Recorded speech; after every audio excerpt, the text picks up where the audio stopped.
गाड़ी साइड पे करो वरना बहुत बुरा होगा। यार तुम सुकून से बैठो ना, बैठ जाओ सुकून से। पागल कर दिया है मुझे। मार रही हो, नोच रही हो, काट रही हो, थूक रही हो, और कुछ बाकी रह गया क्या? बात सुनो, बालिग हूँ मैं, ये तो पता है ना तुम्हें। पुलिस के हवाले कर दूंगी। अरे भाई अदालत में ले जाना तो मुझे, अभी हम घर जा रहे हैं, आ गई समझ?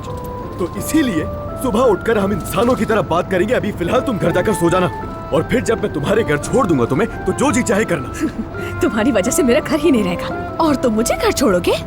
क्यों? हाँ? किराया तुम वक्त पे नहीं देती हो? मैं वापस नहीं जा सकी, इसलिए आज का किराया नहीं दे पाऊंगी।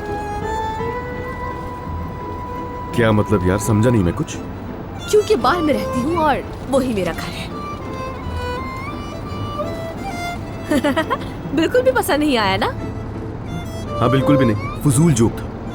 मालिक अब मुझसे पैसे मांगेगा क्योंकि मैंने आधा काम किया था। देखो तुम्हारी वजह से बेघर हो गई मैं।